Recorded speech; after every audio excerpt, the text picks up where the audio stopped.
When I gave my husband power of attorney while abroad, I thought I could trust him. By the time I returned, my name had been removed from everything I owned. His mother said, "This is the price of trusting strangers." I stood in my living room, now empty. But I found a hidden camera still recording, and the footage showed. My name is Darlene. I'm 41 years old. I was married. I live, or used to live, in Spokane, Washington. I worked for a textile company that's been around since my dad was in high school. I climbed the ladder the hard way. Started in shipping and ended up in operations. I wasn't rich, but I had a decent life. A good house. A car that ran. Friends who called me first when something went wrong. Then I met Malcolm.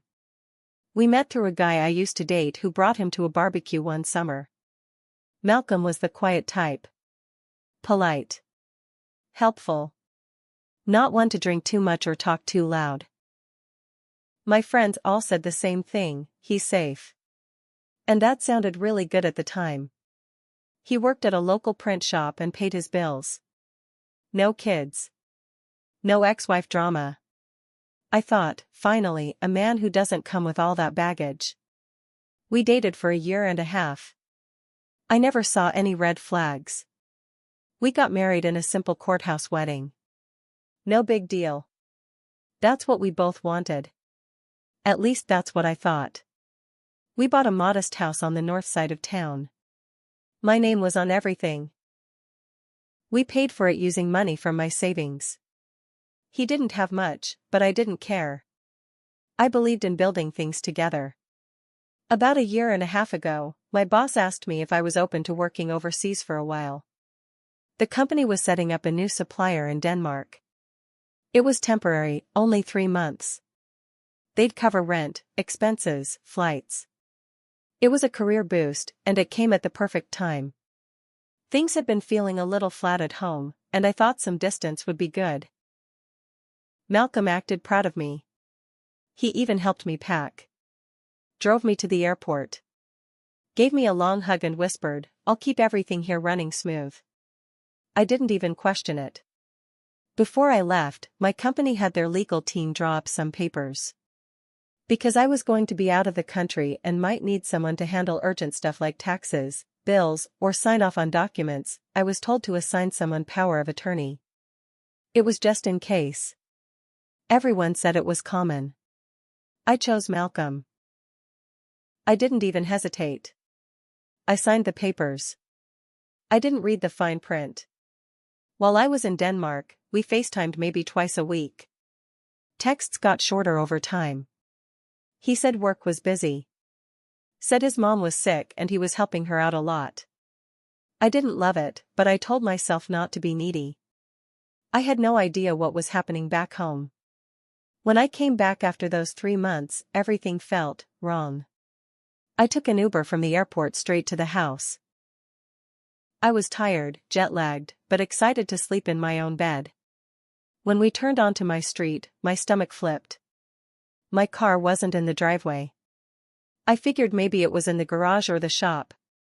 I got out and rolled my luggage up to the front door. My key didn't work. It just spun in the lock. I knocked. I rang the bell. The door opened, and standing there was Frances, Malcolm's mother. Not Malcolm. Just her. She looked me up and down like I was a door-to-door salesman. "You're back," she said. No smile. Just those 2 words, like she was disappointed. "Where's Malcolm?" I asked. She shrugged. "He's not here." "Why doesn't my key work?" I was trying to stay calm, but my hands were already shaking. She crossed her arms. "You left. He made choices. You gave him power, and now you're mad he used it?" I stared at her, not understanding.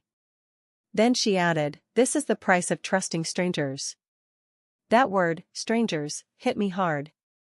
I pushed past her. I didn't care if she called the cops. I needed to see it with my own eyes. The living room was stripped. No couch. No table. No curtains. The TV was gone. The photos of us on the wall, gone. Even the rug I'd brought from my mother's house, gone. Kitchen, empty. Fridge wiped. Drawers open. No dishes. I ran up the stairs, heart pounding. The bedroom? Gutted. Our bed was gone. Closets cleared out. No clothes, no jewelry, no personal items. My home looked like a foreclosed rental. I came back down and glared at Frances. What the hell did he do? She just smiled. Smiled. You should talk to a lawyer, she said, and walked out the front door. I ended up at a Motel 6 that night. I sat in the bed and just stared at the wall. The next day, I started digging. My bank account, closed. My name wasn't even on it anymore. My savings? Gone. The house? Sold. The title had been moved into a shell trust. My lawyer said it was technically legal because of the power of attorney I'd signed. Malcolm had the right to sell shared property, and he'd transferred everything fast, clean, and without blinking. My car? DMV showed it had been sold for cash at a dealership in town. My credit cards? Maxed out or shut down. My credit score had tanked. Malcolm had cleaned me out. Every single thing I'd worked for, gone. And I couldn't find him. He'd quit his job. His phone was off. He wasn't at his brother's place. He wasn't with any of his friends. His mom wasn't talking. A week later, I went back to the house. It was technically listed on the market now. I pretended to be a buyer and got a real estate agent to walk me through. It felt eerie being in there. The rooms were hollow, but I noticed something strange in the attic. A ladder had been left in the corner, like someone had just used it. I started looking around, and I saw something tucked between two support beams. It was a tiny camera, one of those hidden ones. A motion-activated kind, shaped like a smoke detector, but black. I don't know what made me take it, but I did. When I got back to the motel, I plugged it into my laptop. I didn't even know if it still had anything on it. But it did. And what I saw. The footage started playing right away. The camera had been recording for weeks, maybe longer. I skipped through hours of nothing, just shadows, dust, silence. But then I saw Malcolm. I stopped breathing. He was in the attic, pacing, talking to someone off-screen. I turned the volume up. You need to move faster, he said. She's back in 3 weeks. A woman answered. The voice wasn't clear, but I recognized it, Frances. His mother. You've done enough. We'll have everything cleared by then, she said. Don't worry about Darlene. She won't fight. She doesn't have the stomach for it. I sat back, stunned. I wasn't just robbed. This was planned. I clicked ahead. A new clip. Malcolm again. This time he was holding a box of my personal papers, stuff I kept in a fireproof safe upstairs. Birth certificate. Old bank statements. My mom's letters. He rifled through them like junk mail. I kept watching. I needed to know more. 2 days before I came back, there was a clip that made my stomach flip. Malcolm and a woman I didn't recognize were up in the attic. Younger. Pretty. Blonde. She laughed as she kissed him and said, "Are you sure this is all yours now?" He said, "Yeah. The house is under the trust. Her name's off everything." She gave me the damn keys. Then he grabbed her. Right there. In my house. The house I paid for. With the papers I signed. That's when I knew. He never loved me. This was about money. He used our marriage like a con. Got in, played the long game, and once I was out of the country, he cleaned house, my house. I sat on the edge of the motel bed all night replaying the clips. I didn't sleep. I didn't cry. I just stared. By morning, I was a different person. The next step was figuring out what to do with what I had. My lawyer, Sharon, had been trying to help, but she told me from the start, power of attorney is hard to fight if it was signed willingly and not under duress. And I had signed it. Malcolm hadn't forged anything. Legally, it was a gray area. But now I had proof that it wasn't just a property sale, it was fraud. He'd sold it all under false pretenses. He'd used the documents to drain everything with the intention of vanishing. Sharon watched the clips with me. Her face turned stone cold. He lied to you. He hid his intentions. That's enough for a case, she said. But it's not going to be easy. Then let's make it hard for him, I said. I started digging. And I got obsessed. I followed the trust name tied to my house. It was listed under something called Sunleaf Property Holdings. No website. But I traced the registration, Nevada. Classic trick. Anonymous LLCs. Sharon filed to freeze any assets tied to the trust. We argued that it was obtained through deception. It would take time. But I didn't just want legal justice. I wanted answers. And I wanted revenge. That's when I remembered something. Frances, Malcolm's mom, had once bragged about her bridge group. She hosted it every Thursday afternoon at her house. Just a few old ladies, she'd said. So I went. I didn't knock. I waited until one of them arrived and walked in behind her like I belonged. The look on Frances's face when she saw me? Priceless. She started to speak, but I cut her off. I had a folder in my hand with screenshots from the camera footage. I want to know where he is, I said. You can either tell me, or I'll go to the cops with this. The women at the table stared, wide-eyed. Frances looked like she was about to faint. You recorded us? She hissed. You recorded yourselves, I snapped. She didn't answer right away. But one of the women did. Is this about the house? The woman asked. I nodded. Frances stood up and left the room. I followed her. She walked into the kitchen, shut the door, and turned to me. He's in Boise, she said. He took a job under a fake name. Living with her, that girl you saw. Her name's Callie. Good, I said. That's all I needed. She reached for my arm as I turned to leave. He's not a bad man, Darlene. He just didn't think you'd be strong enough to come back. I looked her dead in the eye. He was wrong. I drove to Boise that weekend. I didn't tell my lawyer. I didn't tell anyone. I just needed to see it for myself. And what I found there.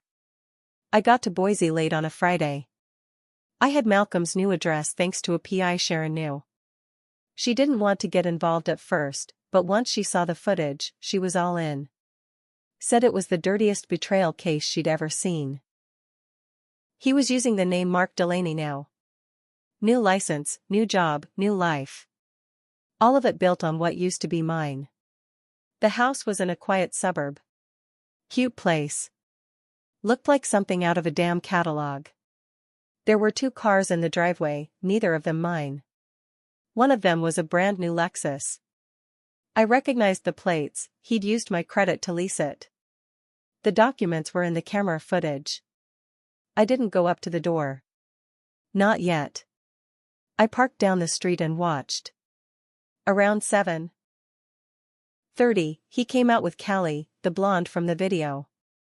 She was laughing, holding his arm. They were dressed up, probably heading to dinner. He kissed her. The kind of kiss he never gave me. I took pictures from my car. I sent them straight to Sharon. Then I waited for them to leave. When the coast was clear, I walked up to the house. And I still had the key. Not the one from Spokane, but the copy I'd made years ago when we traveled and used the same lockbox for all our spare keys. Same lock model. Same setup. It clicked. I stepped inside my furniture. Because that's what it was. The couch? Mine. The dining table? Mine. Even the toaster. My mother gave me that toaster for my 30th birthday. There was no mistake. This wasn't just a new life, they moved into my old one. He didn't sell my stuff. He just moved it to Idaho. I took photos of everything. Then I opened the drawers. That's when it got worse. In a folder under the coffee table, I found printed copies of my emails from Denmark. He'd hacked into my account. Read every single one. Printed the ones where I talked about money, about how relaxed I was, how safe I felt. Notes in the margins. He'd been tracking my mental state like a science project. There was also a sheet with bullet points. I'll never forget what it said: close joint accounts after week 6, sell car after wire clears, tell her mom died if she asks about absence. Erase laptop, Craigslist ad, selling due to divorce. That last one broke me. Because my mother didn't die. She just doesn't use a cell phone, and I had only emailed her from Denmark. If I had heard her voice, maybe I would have known something was wrong. But I didn't. Because he planned it that way. He isolated me while pretending to be supportive. I didn't steal anything that night. I didn't break anything either. I just left a copy of the camera footage and a flash drive on his nightstand. Labeled, I saw everything. And I walked out. Back in Spokane, I got to work with Sharon. We filed a full civil suit: fraud, emotional distress, financial abuse.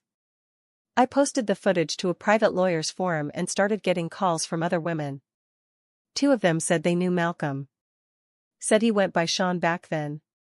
Both had been scammed, but never had proof. Now we did. But the real twist? One of them was still married to him. He never divorced his first wife.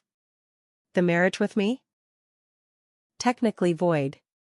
Which meant I couldn't sue for spousal assets, but I could sue for impersonation and bigamy. And she could press charges. We teamed up. Her name's Rochelle. We started talking every day. She had stories, photos, texts, emails, everything. He used the same script with her. Same setup. Different town. He got into her accounts, drained her slowly, and disappeared. Sound familiar? Only difference was, she had a brother in law enforcement. And he wasn't about to let this slide. The walls were closing in on Malcolm. But I wasn't done. He thought he erased me. He didn't know I had one last card to play. It all came crashing down 2 months later. I wish I could say it happened fast, but it didn't. Revenge takes time. It takes patience. And it takes knowing when to keep quiet while everything falls into place. After I teamed up with Rochelle, his first wife, we filed together. 2 civil suits. 1 criminal complaint for bigamy, another for identity fraud. Rochelle's brother, Marcus, a detective in Boise, got involved. And that's when it moved fast. Malcolm had used multiple aliases. Mark Delaney. Sean Weller. Even a David Morris popped up on an old lease in Texas. Marcus found more. He called them burner names. Turns out, Malcolm had been doing this for years. Every time, the same pattern: target a woman who worked a lot. Make her feel safe. Wait for the right moment. Then drain her life dry. He'd never been caught because none of the women ever found each other. Until now. We became his wall of truth. Sharon, my lawyer, sent every bit of footage, document, and proof to law enforcement in Spokane and Boise. When they saw the full scope: money laundering, forgery, wire fraud, and bigamy, they issued a warrant. But Malcolm ran. They went to his house in Boise, and Callie answered the door in tears. He had disappeared the night before. She had no idea about any of it. When the cops told her the truth, she collapsed on the floor. Said he emptied her savings and took her engagement ring. She had just found out she was pregnant. He had used her, too. But that's where he messed up. He used Callie's credit card at a gas station outside Twin Falls. Marcus traced it. Malcolm was arrested 2 days later hiding in a motel in Idaho Falls. Wearing a fake mustache and using a stolen ID. He didn't fight. He knew it was over. In court, he looked like a ghost. He wouldn't even look at me or Rochelle. He sat there in a cheap suit with his hands cuffed, while the prosecutor read out every count against him. 13 felony charges. Fraud. Identity theft. Bigamy. Embezzlement. Credit card theft. And the camera footage? The judge called it irrefutable evidence of intent. Malcolm tried to speak once, during sentencing. He said, "I never meant to hurt anyone. I just didn't want to be poor anymore." The judge didn't flinch. He gave him 27 years. No parole for the first 18. Rochelle and I split the restitution. Callie joined the civil suit too, and we agreed to help her and her baby. I even let her move in with me for a while. We're not friends, but we understand each other now. Survivors of the same scam artist. As for Frances, his mother? The court found out she helped forge documents and move assets. She avoided prison due to her age, but she lost her house in the lawsuit. Every dime she had went to paying back what her son stole. Last I heard, she was living in a rundown retirement home in Yakima. She wrote me a letter once. Said she was sorry. Said she thought she was protecting her son. I never wrote back. I rebuilt my life slowly. I fixed my credit. I moved into a new place, smaller, but mine. I got my job back, my boss held my position and said I could work remote until I was ready. I even started dating again, though I keep my eyes wide open now. But the biggest change? I don't give away trust anymore. Not without proof. Not without time. Malcolm thought I was weak. He thought I'd stay quiet. He thought wrong. Because when he took everything from me, he made the biggest mistake of all, he left me with nothing to lose. And that's when I became dangerous. I'm not proud of how long I stayed blind. But I'm proud of what I did next. Because in the end, he didn't just lose his freedom. He lost his name. His women. His home. His game. He lost to me. And I made damn sure he knew it.